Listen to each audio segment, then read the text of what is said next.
So, last week we were talking about sort of how AI emerges, and we kind of started off by like putting the really bold statement out that AI, the development of AI, is probably going to be the most significant, most important thing that's ever happened to the human race, and probably ever will happen. It has the potential to be. Has the potential to be, yeah. Yes, it does. Maybe. And like the reason we gave then was like because we'll be handing over like the dominance of the planet to like a higher intelligence. Basically, all of the intellectual heavy lifting will be done by something else, not us. Just thinking about the very idea that we are no longer the most intelligent, most capable thing on the planet. Yeah, is like a huge change. Yeah. So that the outcome of that for us, yes, could be potentially like really good. It could potentially be awesome. Yeah. It could, and we'll go into this as we go through. But it could end up being like the answer to like every problem we've ever faced. Yeah. Because it's more capable of solving problems than we are. It could just lead the way to like a glorious future. Essentially, yeah. If you want to divide it into good and bad, and we'll talk about why that's maybe there's not like an easy division between a good and a bad AI. But certainly in terms of a kind of sort of utopian AI future, where the AI is working with us to achieve goals, and we're using its kind of intellectual power, or it's just doing stuff for us. That there is almost like no limit to any technology development we could do. Anything that is like physically possible in the universe, it would be capable of working out. Yeah, because we're no longer limited by like the capacity of just like an animal brain to think about stuff. We now have on our side like a giant, crazy superintelligence which is getting ever smarter. Capable of like, I can't solve that problem. I don't have enough like intelligence. Like, let's just make some more intelligence. That's a really crude way of saying it, but you know what I mean. Sort of. Like, yeah. So think about like if you think about like medicine, if you think about people are going to be living for ridiculous amounts of time. The medical breakthroughs are going to be much, much faster, to the point where everyone just like you can solve every illness, disease, any ailment anyone has. Yeah, and like energy production, like transport, all the things that like we have to work to get resources to do now will just no longer be an issue. Just sort out climate change. Totally sort that out. Space travel, no one would be worrying about trying to like leave the Earth away. It would just be like, just fucking go to Mars. Whatever. It just sorts everything out. Yeah, is this kind of idealized future? All the intellectual heavy lifting is done by it, and it's done so quickly and so efficiently. Yeah, that you go from like that. That's the end of modern society in like a way, because you just go through a technological explosion with the intelligence explosion. Yeah, and society becomes unrecognizable. Yeah, which is mad to think. But in this scenario, a good way. In that basically everyone's just like super happy. Yeah, it's just maximizing like happiness. Basically. Like there's no water shortages for anyone. No one's dying of starvation, no poverty, disease. There's no disease. No. Wars are unnecessary because no one's fighting over resources. No one's fighting over resources. Everyone's got enough space, enough. Like there's no money. Probably wouldn't exist. In the far future, in this world, because there's no need for it. Like humans just do whatever the hell they want, basically. Yeah. We just become like pleasure bots. We just basically do what we want. We just do whatever we want. Yeah, just pursue. Got just whatever. Like if you want to learn about stuff, you learn about stuff. If you want to go and like, I don't know, like. But you just don't have to learn. You just like upload stuff to your brain like Matrix style. Yeah, sure. But like you could do that if you wanted to. Yeah. Or you could like just go and like sit on a beach forever if you wanted to, or you can go like touring around the solar system and like I don't know, do some crazy extreme sports on like Titan or something, or I don't know, whatever. Yeah, because the AI will be controlling all these like networks and things that like the transport. For example, you have to now pay because you've got to pay someone if you want to fly somewhere. For example, you have to pay someone X amount of money to fly the plane, to build the plane, to run the plane, safety, airports, everything else that goes on top of it. In the future, the AI does everything. It runs the planes, it builds them, it works out the fuel, works out everything, and just has like amazing modes of transport. And because everything's done by that, there's no like money exchange anymore, because the AI is just doing everything. So there's no you just do what you want. Go where you want, do what you want. You get jetpack. There's other there are obviously other possible like good like ways to think of a good future beyond just what we've just been talking about. But the flip side of it, the other like another possible outcome of something becoming more intelligent than us, and becoming dominant on the planet, is very, very bad for us. That's the flip side. That's the other. Yeah. And as we'll say as we go through this, like it's potentially not such a binary thing.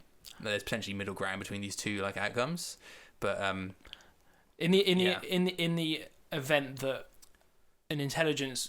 a runaway intelligence with a goal that is not compatible with our like goals for like happiness and civilization and stuff, it evolves and is able to evolve and run away with itself, go through intelligent explosion without us intervening. We're basically fucked.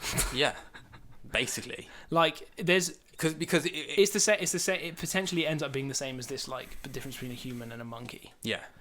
A bigger difference. Or bigger difference. And we end up being hopelessly outcompeted in every area by something that has a goal that's kind of like either nebulous or is very kind of mundane or something like that. Yeah. And it basically sees us as an obstacle to completing that goal. Yeah. And just like carelessly kind of goes, okay, we'll just move those out the way. In the same way that like humans building like a city or something would maybe move an ant's nest out of the way before they start laying the first bricks. Yeah. The humans aren't thinking about what the ants think or like care about it in any way, and the ants have no concept of what the humans are doing. No. It's a similar. They just disappear. It's a similar kind of analogy. Like the fact this machine intelligence, we wouldn't even be able to really potentially fathom like what it is, what its goals are, what it's trying to do, and its view of us would be just total indifference potentially. Yes. Yeah. In the same way that we think of ants, or even like rocks or like sand. Yeah, and it's the same thing again. We talked about this last week about could you just unplug it? Could you try and stop it? Yeah. If you have something that is that much more intelligent and is capable of interacting with the physical world, as it would probably become able to, quite quickly. May even need to be like that in the first place anyway to be an ASI. Yes. Potentially. Then you couldn't do anything about it. Like it would just outcompete. It would be a much bigger difference between like the US fighting a war with like some tiny like island nation that doesn't have any planes. They just got spears. It's like it's just over. Yeah. Yeah. It would just shut down. Like it would be able to shut down any computer systems we had running that were like everything's going to be controlled by computer systems at this point. Yeah, we probably actually literally would be fighting with spears because it would just take over. All our everything. Technology would just be completely like belongs to it. Yes. But the thing is, it would preempt because it's going through a runaway intelligent explosion. It would know that we were going to fight. It would be able to predict very easily that we were going to do certain things to try and stop it and take steps to prevent them, and probably. I mean, so a classic example, and like if you read that Wait But Why article that we talked about last week, the AI Wait But Why article, which is really, really good. It's awesome. There's like a story in that, which is just kind of like a specific story, but the general idea of it is that you might have a system that is implementing a certain goal, like for example, building bricks. This wasn't the example used in that article, but this does work. I think it was like handwritten notes or something, But something that's like building bricks, for example, and its task is to get very, very good at building like the perfect brick. Yeah, real good brick. Yeah, like absolutely. Maybe bricks isn't actually a great example. No, because there's not much finesse in. There's not much finesse. The thing is with the handwritten thing is there is finesse, and you would possibly need to connect it to the internet to be able to like work out like proper human style handwriting. So that actually works quite nicely as an analogy. Yeah. So just use that. Yeah. So like a machine that's specifically designed to write handwritten notes and get better and better and better and better at writing handwritten notes. But that's its express goal, and it realizes very quickly that that we're going to try and unplug it as it's running away with itself, and its intelligence is exploding and getting crazy intelligent. And it's getting really good at writing notes. Yeah. It realizes that it needs more energy and it needs more resources to make handwritten notes. And it realizes that that's not compatible with what we want for the planet and what we want for our future. So it moves us out of the way. It moves us out of the way, and it will be able to predict that we're going to try and do all these things to stop it. So without even letting us know that it's getting intelligent, it realizes that it needs to hide its intelligence explosion from us. So it does that, and poises itself to like instantaneously eliminate all human life on Earth in like an instant. Yeah. And we have absolutely no idea that it's even happening until it happens. Yeah. Yeah, so that's a crazy scenario. So think about all the like sci-fi scenarios in like movies where like Terminator or something, where you're doing battle with all these different like androids and stuff that Sky like is Terminator controlling. Yeah. There's no real analogy, is there? It's almost like, have you seen that film The Happening? No. I haven't. I think I've seen all of it. It's basically like people just start like dying, and it's. I think I don't want to spoil it. I can't remember exactly, but there's something's happening, and something's happening, and people just start like dying for no reason. It would almost be like that. It's like but quicker, but really fast. It's just like it would be releasing poisons or toxic chemicals, or it would find a way to do it that it's probably not going to be us like shooting its android. I mean, as awesome as the Terminator, like the first couple of Terminator movies are. And the depiction of the far future is like it's cool in like a sci-fi movie way. Yeah. Like essentially what Skynet ends up being is just sort of like another army of humans that just happen to be robots. Yeah. Whereas this, like what we're talking about here, like a superintelligence. Well, that's not the most efficient way of killing every human. No. Like a war that goes on for years when you're just like essentially pitching like slightly stronger versions of humans against humans. Yeah. No, it wouldn't. No. It would probably work out the most efficient, the quickest way to kill everybody. And if that involves poisoning like the oceans, the atmosphere, it might involve that. It might want that because it might want to kill every other type of life on Earth as well. Yeah, it might be like, okay, we need the Earth to be like Mars. We need to clean Earth off. Yeah, to get rid of all this messy biology, so we can get the raw minerals. Yeah. Turn all that carbon into something useful. Yeah, exactly. Yeah. So it's bad. and it wouldn't be thinking about it in a human way. It wouldn't be thinking about maliciously, let's do this. It would be a cold indifference. It would just be part of its. It would just be calculating in the way to do it in the same way that a computer that's potentially in a different way as a computer does just when it does any calculation. It's just something that happens. Like last week when we were talking about the DeepMind self-learning thing that's learned how to do this thing with that Ricochet game where it bounces the ball at the top of the screen, which is something that no one taught it to do. It just realised that to do that it was an efficient way of doing things. There's no like emotion gone into that. No that wasn't its goal to do that. In the same way that an AI removing all humans off the Earth, it might just be like, okay, I've just decided that's the most efficient way to go about getting to that goal. Exactly. Yeah.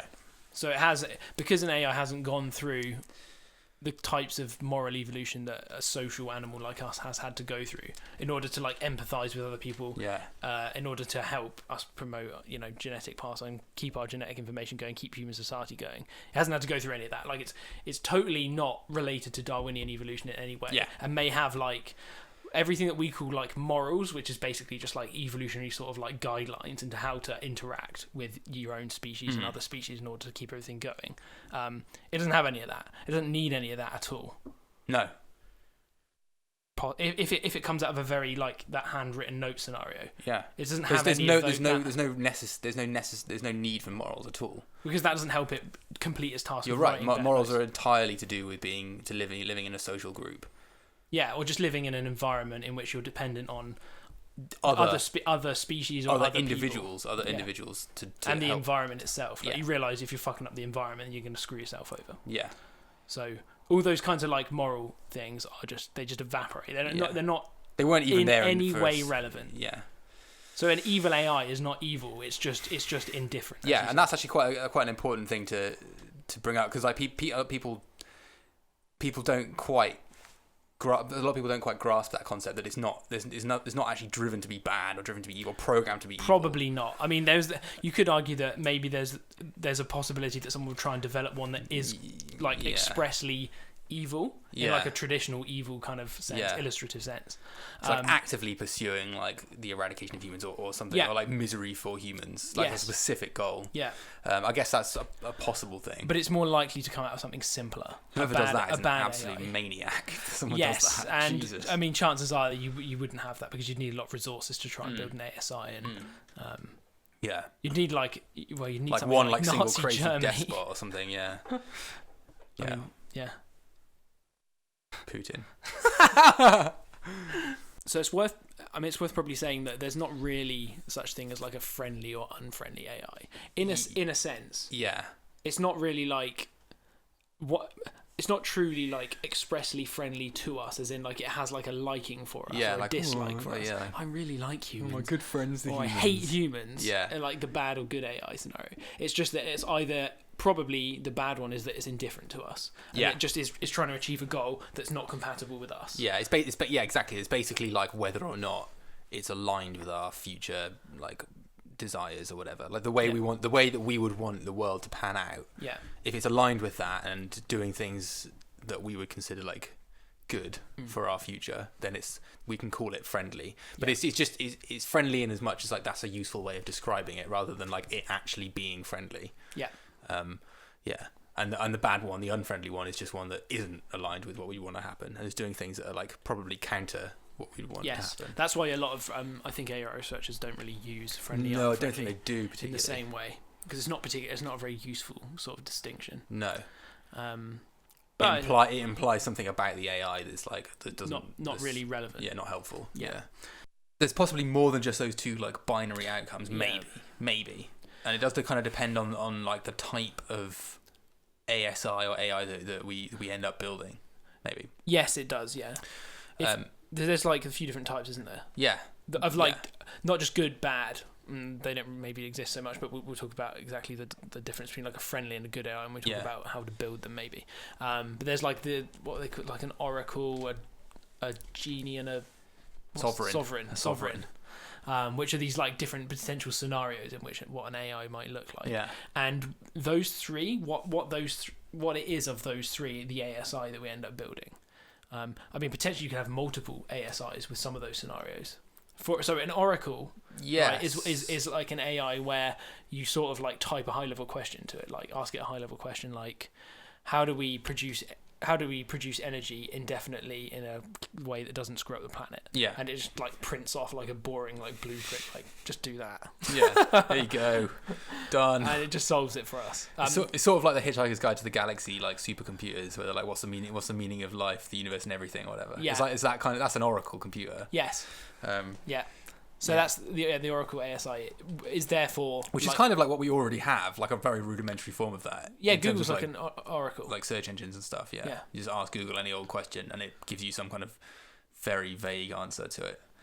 It's pretty good for a lot. It's pretty good, yeah. For like very specific questions, but you could ask an Oracle ASI very high level questions. Yeah, and it would be able to sort them out for you. Like, is it possible to travel faster than light?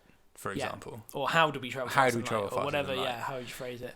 Does the M drive work? Yeah, and it would just yes or no, or tell you how it works, or whatever. Yeah, here's how you build one that flies out, into orbit from stationary or whatever, just like. And if you have an Oracle ASI, so this like assumes that the Oracle ASI doesn't have like a kind of.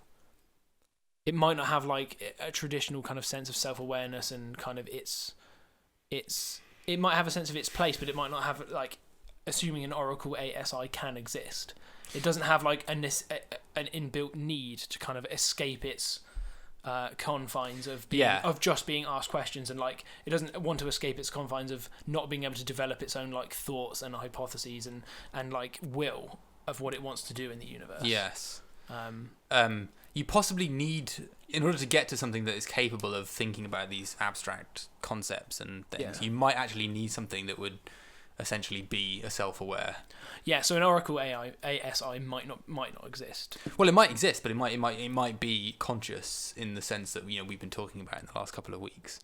In the sense that it's just a highly integrated system that has a degree of sentience, self-awareness. Yes, but doesn't have any will to stop answering our questions and have like free will. Well, no, because its underlying goal is not to do that. Is to answer our questions. Yeah, but it might be that you can't get an ASI without it having its own like will to do things. Yeah, as in its own will to like try like I need to do this to restructure like part of my brain. That's the thing. It might rapidly realise that.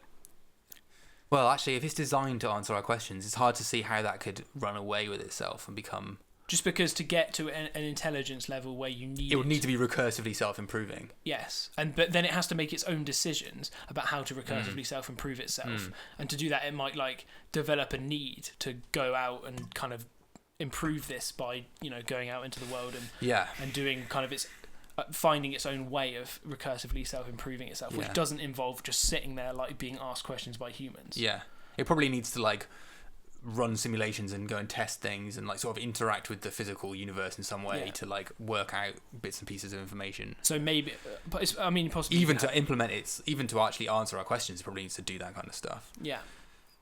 It's just it's just a different type of way of thinking about it. Really, is that you have something that has all that intelligence but has no desire to go out and kind of do its own thing.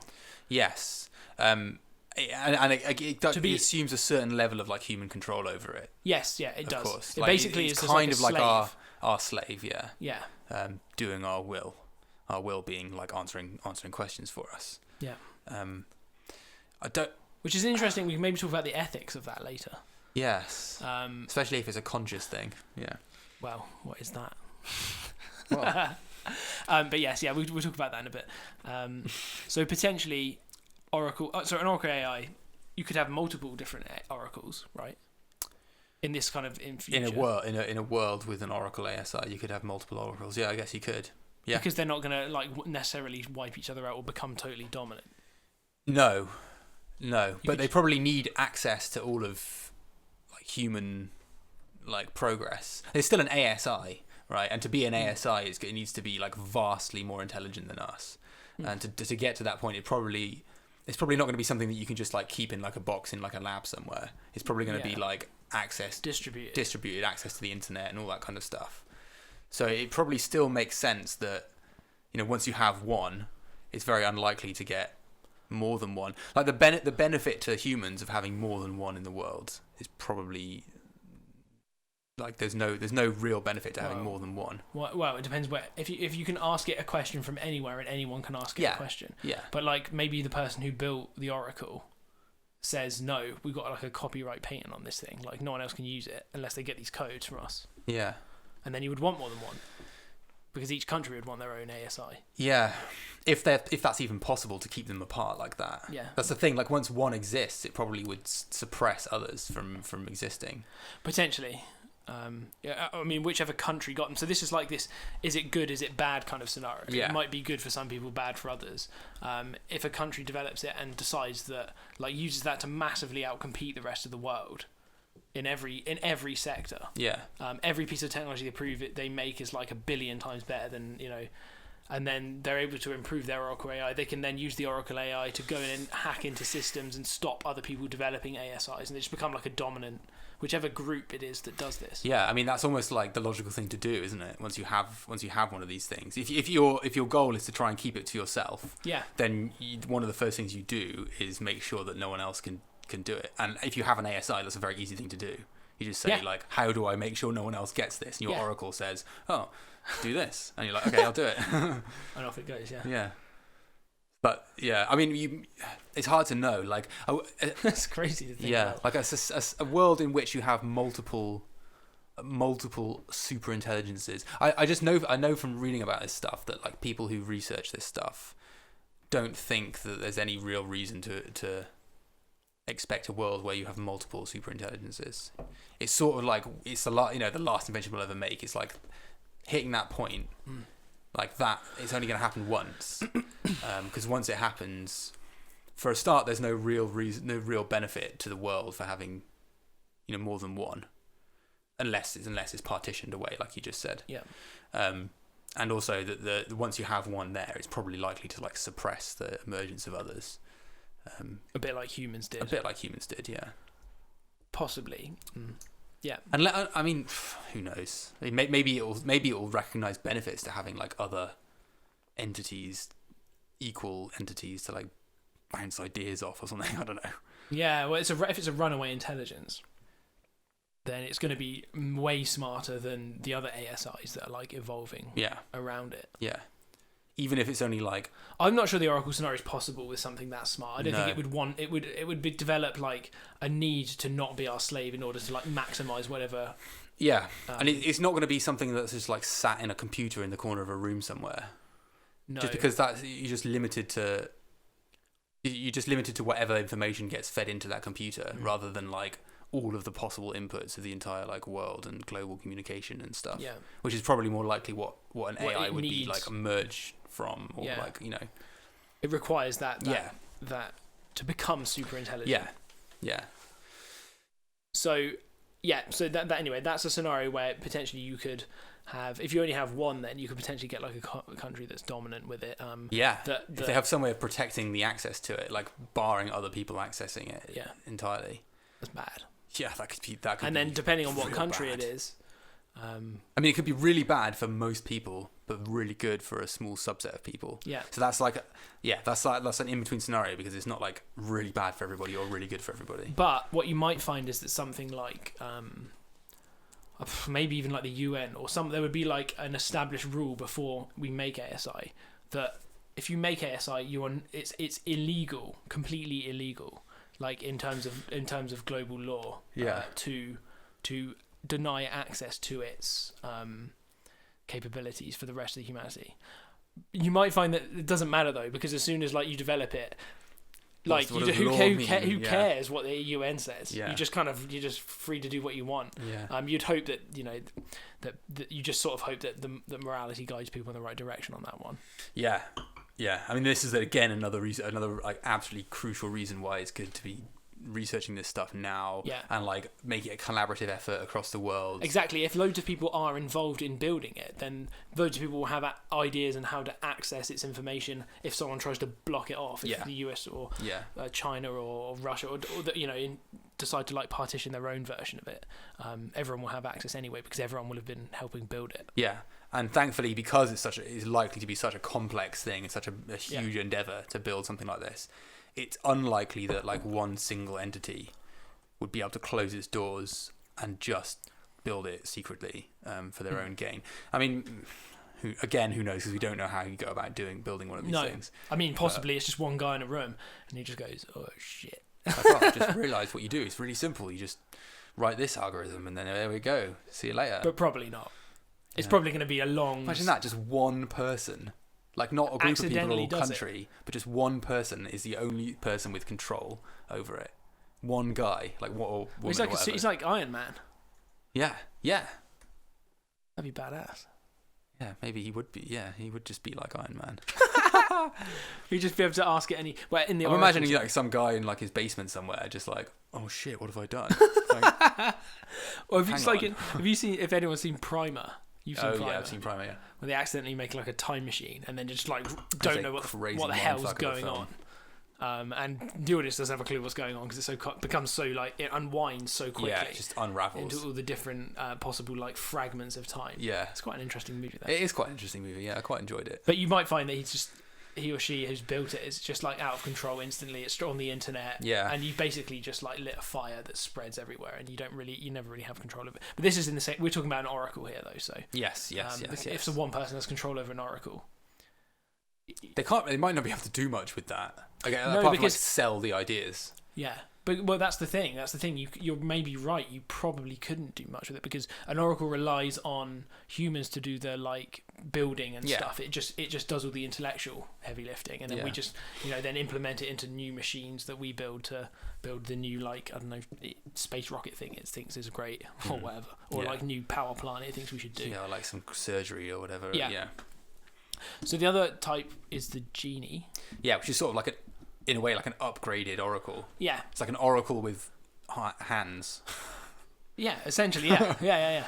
It's an oracle that does that, as well as figuring out how to do things, it actually implements them as well. Yes. So you tell it, solve the energy crisis, and it just does it for you. Goes away and does it, yeah. Yeah. Comes back like dusting its hands off, like, right, that's it. I put fusion reactors in everyone's home, sorted. No, there's not a person in the world that hasn't got a nice healthy supply of electricity. What's next? So, and that, I think the scenarios for that are they different or similar to an oracle? I mean, that is sort of, it sort of is like a very, very good outcome of ASI, really. Like we were mentioning at the start, like that could be what ends up being like our utopian, like crazy happy future where everyone's just like pursuing their individual. Well, unless you tell the genie ASI to go and. We're talking about this in different, in like if it could be good and bad. Yeah. So if again, like the Oracle, if it's been developed specifically by like a certain subset of people, like a country or something, then they can have huge benefits from it. It's a weapon, basically. It can be a weapon, exactly like a military that has an ASI. I mean, that there's no one else that can fight them. That's it. Yeah. It's game over. Yeah, I mean, any country that if a single country or a single entity develop an ASI, either a Genie or an Oracle ASI, they rule the world. Absolutely rule the world. Yeah, they have the option to. Yeah. So, and that we said could be good for some, bad for others. The final version then, is the sovereign AI, which we no longer really have control over. Yes. And from what I've read, I mean, I'm no expert, seems to be maybe the most likely scenario. Yes. Because so a sovereign AI is basically an AI that has its own makes its own decisions, does its own work. You basically just maybe give it an initial goal to make it run away with itself through the recursive self-improvement intelligence explosion thing, and then it does whatever. It decides what questions to ask, what questions to answer, what to do in the world. It basically just runs the entirety of human society and the entirety of the Earth, maybe the entirety of the solar system. It's just its own thing. Keep spreading, keep harvesting resources for its own good. Well, if it's bad, it might. Or even if it's good, even if it's Yeah. good, whatever those words really mean in the context of an AI. But we have no control over. And again, that probably falls into a really good or bad scenario. Then. Yeah, I don't think there's really many. There's not much of a middle ground. No, for that, unless for some reason it just decides just not to interact with us. I don't know why it would do that. Well, it's going to interact with the world though, isn't it? Like the planet, probably, or maybe what you mean, just introverts totally into the digital space. But it might want. In order to improve itself, it's going to require more machinery. I mean, you'd think. More machinery, more resources, more space for just hardware. More power. And therefore, it's going to come into conflict with us. Yeah. Unless it's I'm going to leave and go and set up on another different planet. But why would it bother? Why would it do that? Yeah, it just doesn't care about that. It's just what's the quickest thing to do now? And plus, I've got to go to Mars anyway at some point to go and get all the energy from there, so I might as well do it on Earth first and then consume here and then spread out and consume somewhere else. Yeah, so there's not it's a black and white scenario more, that one. It does seem to be, yeah. I can't think of a middle ground. Yeah. Because it's the only real grey scenarios are where certain people control the oracles and things, but no one controls the sovereign AI. So yeah, and even if it was given a certain set of rules to start with, and it's still on some basic level is kind of implementing them. It's its processes have expanded so much beyond what we could imagine or even understand beneath those rules, that it's just doing stuff that we have no control over. Yeah. And not even any clue what's going on. No, exactly. We might not. Again, I mean, an oracle and a genie it supposes that we still are able to interact with it intellectually. Yeah. Although, it kind of does all the intellectual heavy lifting, comes back with something that we can understand. Yeah. A sovereign AI, we potentially don't understand. Yeah. We probably don't understand. Yeah. I mean, it potentially what it's trying to do is totally unfathomable to us. So we're along for the ride essentially. Yeah. Which could end up being good or bad. Very, very, very bad for us.